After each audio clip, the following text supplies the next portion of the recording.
Reka nizere ko aho muherereye hose mumeze neza cyane, mbifuriza ko mwakomeza kugira impera nziza z'umwaka wa 2025 kugira ngo muzagire n'intangiriro nziza z'umwaka wa 2026. Birumvikana ko tuba tugeze muri wa mwanya tugenda tureba amakuru abakomeje kugenda asohoka mu byandikwa cyangwa se mu bitangazamakuru ku mbuga nkoranyambaga ndetse n'ibibera hirya no hino. Nge dukomeje kugenda tubana rero, ndacyari umuhungu wanyu Mr. Habu Big Baby Mind Dijoke, nkaba mbahaye ikaze kugira ngo dukomeze kugenda tureba amakuru ari trending muri aka kanya cyangwa se no mu bindi bihe bigiye bitandukanye.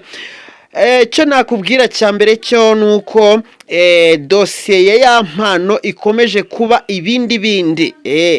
Hari abantu bagiye batabwa muri yombi bakurikiranweho gusakaza amashusho ya Yampano. Murabizi abo ngabo, murabazi, harimo ba Pazo, harimo ba Jihad, harimo nundi turaza kubabwira. Aba ngaba rero nyuma yuko batawe muri yombi, biravugwa yuko na Yampano ubwe arimo gusabirwa kuba yakurikiranwa nawe agafungwa, kubera yuko bigaragara yuko ari we wa mbere wagize uruhare mu gusakaza ari amashusho binyuze mu nzira tugiye kubabwira.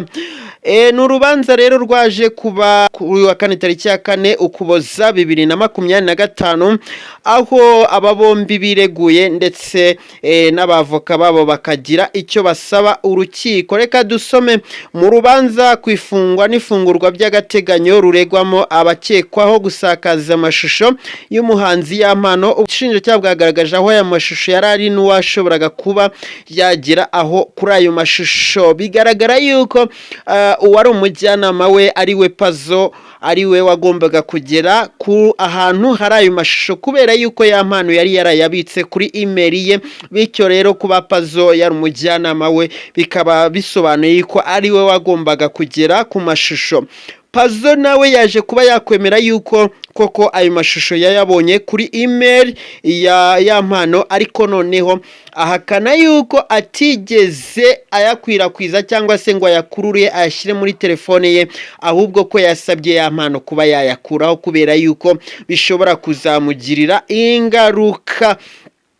Ahangaha rero uwunganira Pazo yaje kuba yasaba ubushinjacyaha ko Yampano nawe yakurikiranwa, bityo akaryozwa amakosa yakoze yo kuba yarafashe ari amashusho akayashyira kuri email, kandi azi neza yuko email atari we wenyine uyigeraho. Bageze ku bandi rero bagenda baregwamo, ndabona harimo nk'uzwi nka Kalisa John, uzwi mu itangazamakuru cyangwa se muri entertainment nka Ki John.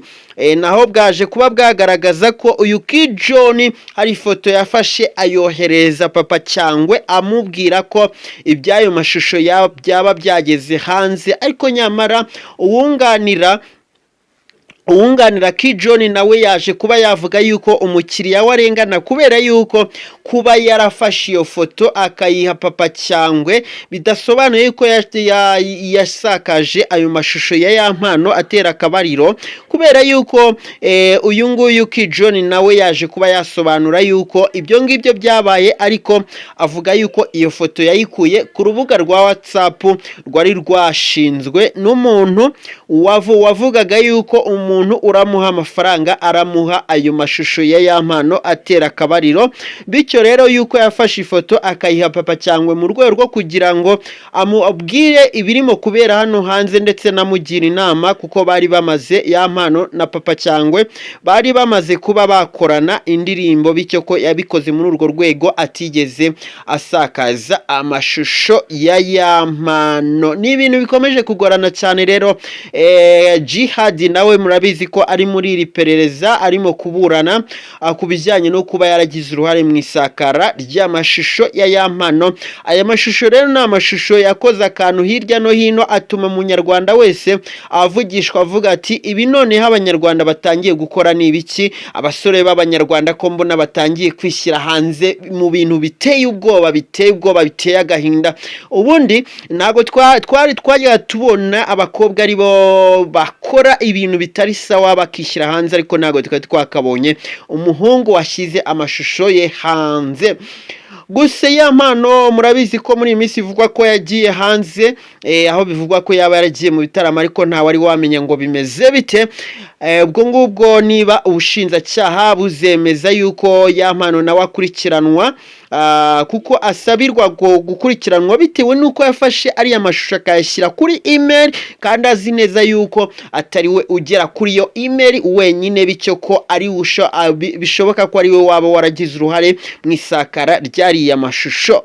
Urukiko rero rwaje kuba rwanzura yuko ruzasoma icyemezo cyarwo mu minsi iri imbere, tariki ya 11 z'uku kwezi. Birumvikana, reka ndebe neza, yes, tariki ya 11 Ugushyingo. Uyu nguyu John nibwo yaje kuba yakwandikira uwitwa Dumba amubwira ko ayo mashusho yaba yageze hanze. Ibi ngibi rero bikaba ari byo byatumye uyu nguyu ari we John atabwa muri yombi ndetse agakurikiranwa, ariko agasobanura yuko nubwo ibyo ngibyo yabikoze atigeze asakaza amashusho, yayabonye nk'uko abandi bose bayabonye binyuze mu mbuga za WhatsApp, nyuma yuko yari ari mu rubuga rwa WhatsApp yisanzemo. Hakaba harimo umuntu uvuga ko natanga umuntu atanga amafaranga arahita amupasa ayo mavideo ya Yampano ari mu gitanda arimo kwiterera akabariro. My friend, bikomeje kugorana hano hanze. John rero yahakanye ibyaha byo gusakaza amashusho nyuma yo kumva urukiko nyuma yo kumva ibyireguro by'abo ngabo baregwa ndetse n'ababunganira. Uru rukiko rwanzuye ko ruzasoma icyemezo cyarwo kwifungwa ry'agateganyo tariki ya 11 Ugushyingo. My friend, ngayo nguko uko ibintu bimeze rero. Ubwo turakomeza kugenda tureba uko bimeze, andi makuru muzayasanga ahangaha. Ndabakunda cyane.